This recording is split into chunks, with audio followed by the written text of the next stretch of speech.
Hey, Mold Man, give me one of them beers, man. What is that, a Pabst? You better be careful, man. You know what Lizzie says about those.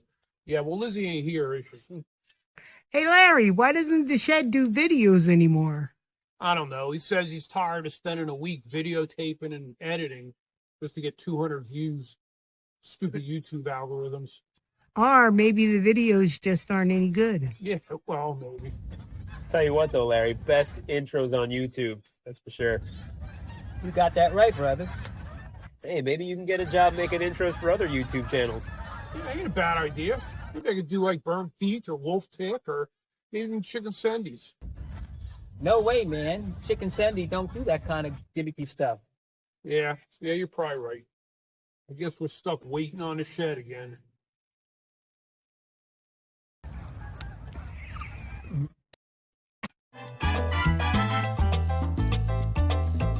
Hey, welcome back to the shed. I know it's been a while since I did a real video. Stuff going on, waiting for the weather to break, you know, all the normal stuff. So we finally got some good videos planned for the upcoming future here, and we got a couple projects going on. I've been doing projects even though I haven't been filming them. If you want, you can check on Instagram, CZ Race Cars, and follow more of my day-to-day mechanical stuff that I post. But for today, we're going to take a look at some projects that are a little bit bigger projects going on right now. And then after we look at them projects, we're going to get a little overview of them. Then we're going to do a little bit of work on my son's latest bike. And you're going to see what that is in a minute. And we're going to be putting a dropper post on it. A budget dropper post that we got from AliExpress. And then, so let's get on to looking at our projects over here. All right, so here's project number one. It's an NS eccentric frame that I'm putting together for a friend.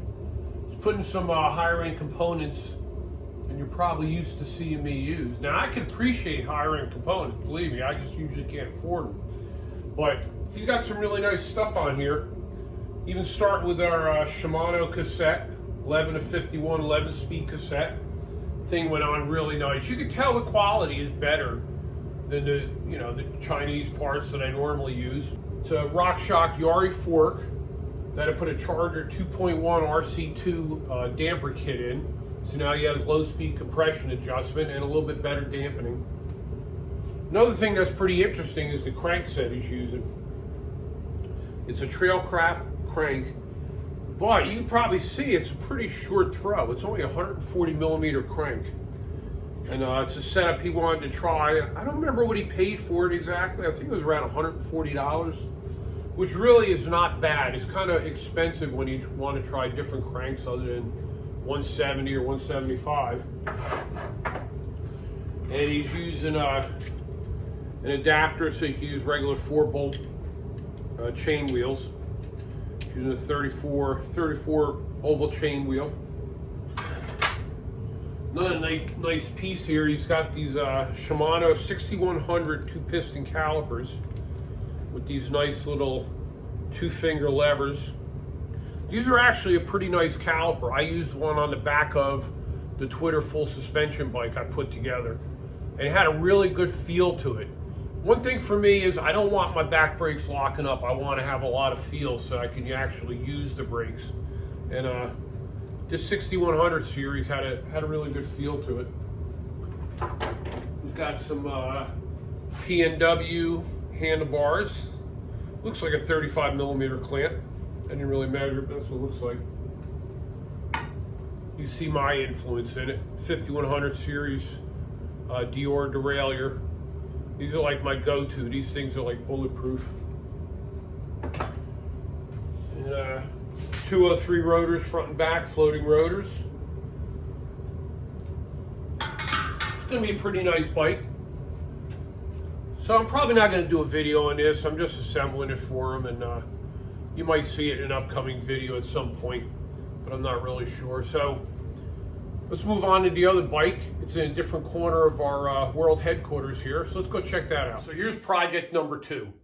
And it starts with a Marin Hawk Hill frame from 2017 that I bought off of eBay, new old stock from Crimson Stallion Cycles. Anytime I deal with them is awesome. They're a great place to buy from. The guy even set me up with a rear axle. Didn't have one. And he set me up with a really good deal with this frame. Now I know the frame is 2 generations outdated, but for me, here's the big thing. I really like riding my Polygon Cascade 4. The bike does what I want it to do, where I want it to do it, and I like the geometry of it, even though it's kind of outdated. Well, the Hawk Hill 1, the geometry is really close. The chain stays are the same length. It's maybe a 1/2 inch longer top tube, a little bit more slack, but pretty close, but full suspension, which is what I was really looking for. So I want you to look at something here. This shock, you probably don't recognize this shock. There's a little story behind this. It's a Suntour Duralux shock, and they actually don't make them anymore. And I was looking at them on eBay, some new old stock shocks, and I contacted a Suntour representative in Wisconsin, Devin Tolson. I hope I'm saying that name right. He really hooked me up because I asked him if there was any parts still available for the Duralux shocks. And he got back to me and said, no, we don't have the parts available, but I have some new old stock shocks I can give you a really good deal on. And he did. He gave me a really great price on a new old stock Duralux shock, which was kind of their high-end shock back in the day. Now, I'm taking the parts from my Polygon right here. And you notice I have a Suntour Aeron fork. Aeron was basically one step below Duralux. So I'm going to have a whole Suntour suspension on there, which I really wanted to try, you know. I mean, the downside to getting a fork shock that you can't get parts for anymore is if I have a problem or want to modify something, I can't get nothing for it. But for what I paid for it, it's definitely worth trying out. So there's a couple things with this. We got to do some math on the whiteboard when we actually do the video. I actually have to adjust the geometry a little bit because I'm using a 200 millimeter shock where the frame originally had a 190, and there's a reason behind that. You probably know my Cascade is a mullet, and I'm going to juggle the geometry around using offset bushings and some other things with shock. So we're going to do a full video on that, and you'll get to see the whole thing that's going on. So that's about enough for these little previews. Let's get on to what we're going to do with my son's new bike over in New York. All right, so this is the last bike we're going to talk about today. You may remember my son's Iron Horse Rogue Team frame that we put together. One of the first bikes we did on this channel. This should be over my shoulder now. Yep, there it is. All right, so that bike he rode for a couple years, really liked it, but he decided he wanted to upgrade a little bit. Now, you may not consider a mid-2000 profit an upgrade, but it really is. So this bike actually has some pretty decent geometry. It's really kind of current in a lot of ways. Right now, it's got a 2-degree slacker head tube bearing in it, and it's about 65 degrees head tube angle right now. It's a 27.5 mullet. It's got a Pixon fork on the front with 130 millimeter of travel, and it has the dampening cartridge with the low-speed compression adjustment. It's got a 165 crank on it. He's trying for the first time. And it's a 9-speed. If you remember, he had the 8-speed Alkalite derailleur that he really liked, but he's got an 11 to 50 9-speed setup off my Lotus he's going to try. And he's really been happy with the bike. He rode it a couple times, been pretty happy with it.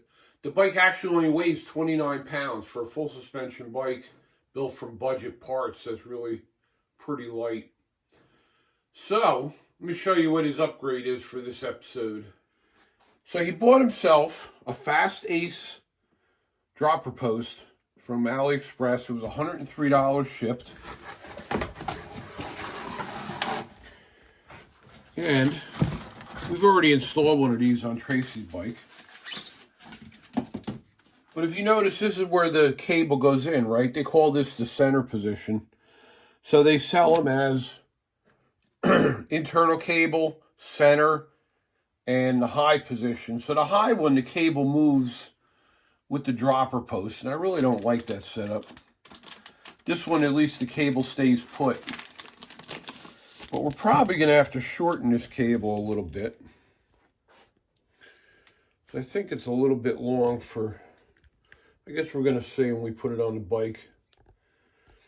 Well, let's start out by just sliding it in place and see what happens.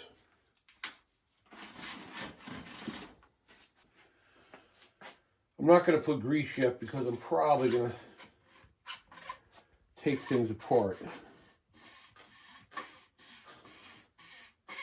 so I can do the cable.